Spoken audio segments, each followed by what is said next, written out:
Alrighty, folks, and welcome back to Foxfire Armory. For those of you that are new, welcome.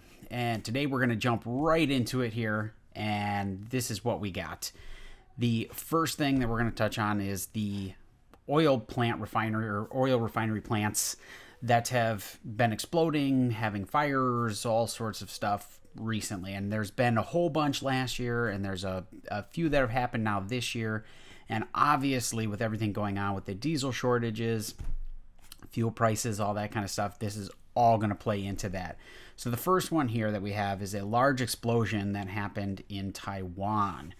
And this was an explosion that just happened during routine maintenance, which you'll see down here. And this is just kind of the nature of the business, right? These things can happen, and unfortunately, they can affect us in a negative manner.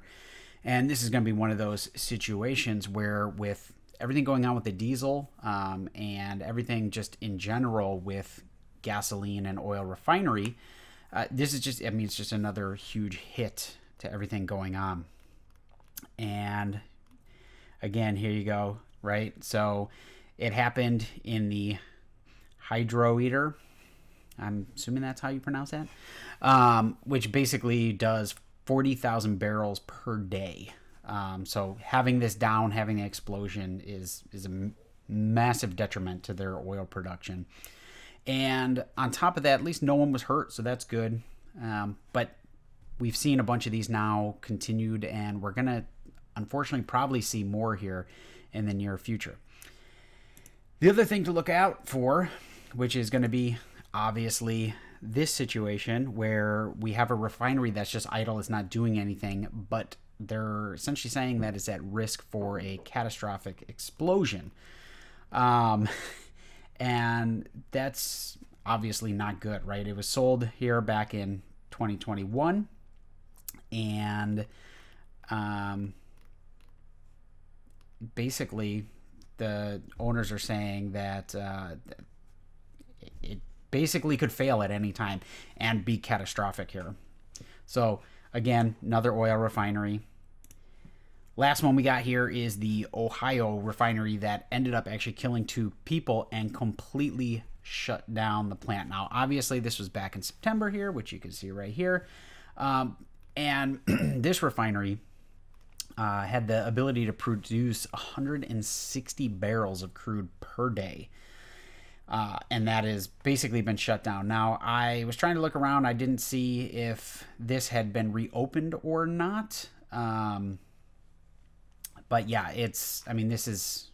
that's huge. 160,000 barrels a day. Not huge in the grand scheme of things, but to have that loss, that's a big one. And, as we move into 2023 here, hopefully we can, I'm not going to hold my breath, but hopefully we can start to see gas prices kind of level out. Even if they kind of level out and hold at the level that they're at right now, at least that's my hope, that we don't see them jumping back up into those $5 ranges.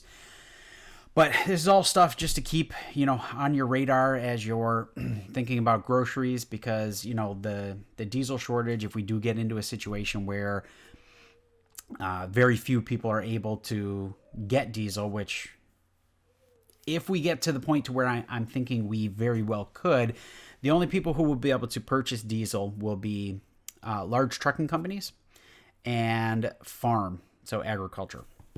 They'll have first dibs, and if we run out of that, then that basically means everything comes to a grinding halt. I don't think that's going to happen personally. Who knows? I've been wrong before. It could happen. So keep that in mind, because obviously if that does end up happening, then, well, all of our groceries, all of our goods will come to a grinding halt. And the other thing I wanted to touch base on with you guys today is what we've kind of made mention about, and that is this Berkey lawsuit. And I tried to zoom in as much as I could here for you guys, but I'm going to go through a little bit here. And essentially what the lawsuit is claiming is that Berkey didn't, they essentially that Berkey is lying on their website, and that what they're claiming isn't what was even tested at the independent labs. And so before I get into all the little details here, essentially what they're saying is Berkey's claiming 3,000 gallons per filter. What was tested independently at the lab was 200 gallons, right? So they're basing their analysis off of that 200 gallons, saying that it should do this based on what was tested and how things were tested. It's a little deceptive in my opinion, but I'm going to leave judgment until the lawsuit is done and we kind of see where things land. At least for now, I'm not going to be recommending Berkey filters, which I used to. There's plenty of other options out there. I would definitely highly recommend it, looking at ones that don't have some of that skewed deceptive data. And I'll see what I can do about trying to track down some of those other brands. But so here we go. We're going to scroll down just a little bit here. So obviously these are banned in general. You can't purchase a Berkey system or the filters in California or Iowa, and that is because they actually don't meet the NSJ standards, which is part of what's alleged here, or NSF standards, sorry. Got gun stuff on the brain along with all this water stuff that's been happening here. And so this is essentially what was tested, right? And so you have 100 gallons with a 56.3% reduction. Sorry, it's a little small on my screen too. I'm trying to get as much in there. And some of these, as you can see, these are like the last filing dates. You got some stuff here from earlier this year, some stuff from August. And it basically is just going through a bunch of what was tested and what the actual reductions were.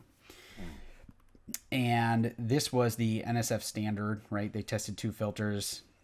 And then this is what they did. So gallons divided by 2 here, and this is the results. And then so you have Jamie Young, who is one of the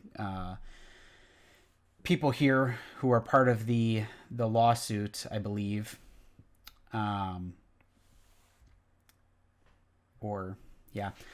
Sorry, trying to read through all this. It's been very hard. So basically they're saying it did 200 gallons per filter, and saying that the math doesn't work out here.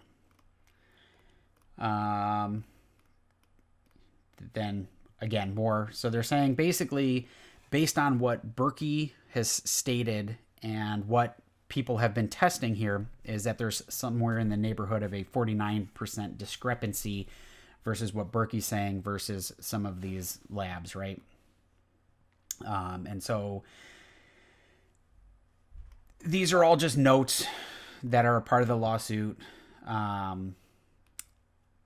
Obviously, there's going to be more stuff as things come out, but that is the first one. And then we can actually get into some more stuff here. And sorry here, obviously I'm trying to get as much as I can as the data that's here, and it's very hard to navigate this website. But here's what New Millennium Concepts, which is essentially the people who make the Berkey, are claiming. And we'll try to zoom in here just a little bit, and I think it's going to end up... Whoa, I told you this website is horrible.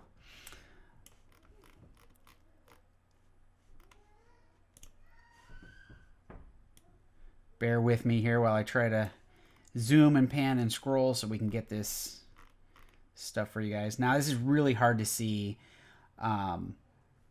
I really can't even read this myself, but this is the stuff from the Berkey website, so you can actually go to the Berkey website and see that if you want.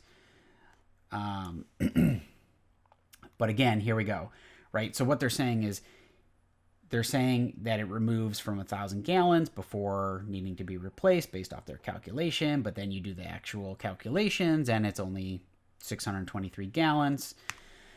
Whether that's just rounding up, they're changing the numbers, whatever it is. Yes, it's deceptive. Is 600 to 1,000 that big of a deal? Probably not in the grand scheme of things, because you should be replacing these filters out. But again, part of this lawsuit seems to be deceptive wording and that kind of stuff. So let's try to scroll over here. Again, I apologize, this archive.org website, to try to get some of this data here is very hard to scroll through, and I think that looks about it. And so obviously there's the One World lawsuit here, which this one I believe is from a while back, but essentially a company contracted Berkey to make filters for around the globe, and that is the One World Corporation. As you can see, these are the people that are part of this lawsuit. And again, they're basically claiming that Berkey was deceptive. Now, this is all to be seen. You know, like I said, I'm going to wait to see what actually happens here in the lawsuit. And I'll leave links to all this so you guys can actually go through and look at all of it yourself. But we'll see what happens. You know, in the meantime, I would, just based around everything I've been hearing, I would kind of steer away from Berkey just for now, you know, just to see kind of what happens. If you have a Berkey, great, and you like it, you think it's doing well, keep using it. I'm not going to tell you not to use it. You know, I've recommended them to people, and they all love them. So, you know, I'm just trying to bring the news to you guys and bring the information as it comes, and that's really all we're trying to do here is keep you guys informed. So the last thing we're going to touch on here, and this is just goes along with everything that we've been talking about with all the little microcosms around the world, the stuff we've seen in France, the stuff we've seen in Sri Lanka, and just all the other stuff happening around the world. The election just happened in Brazil, and if you look at the numbers, this proves why we have an electoral college here in the United States and why it is so important, because one district can essentially cheat and throw off the entire election. Now, I'm not saying that's what happened here in Brazil, but that's what people seem to believe. And so Bolsonaro is not conceding, claiming that the election was rigged and that they cheated. And so basically what that has brought to Brazil now is protests just everywhere. Protests, there's been rioting, looting, and, you know, the transition of power will be interesting to see what actually happens. Obviously, for those who don't know, Lula is a Marxist and a communist, which would basically bring Brazil back into a dictatorship more than likely in the near or midterm future. People don't like to hear that, but that's just, it kind of is the facts. That's just who he is. So we'll see. We'll see how this plays out, but I just wanted to put this out there so you guys kind of know what's going on, as far as maybe they tried to do a re-election since it was so close. Yeah, I'm not really sure, but we'll definitely keep an eye on what's happening out there and keep you guys informed as things come along. But that's all I got for you guys today. So, as always, this is Brian with Foxfire Armory, and if you enjoy the content, please like, share, subscribe. Every little bit helps. Until next time, see you guys later.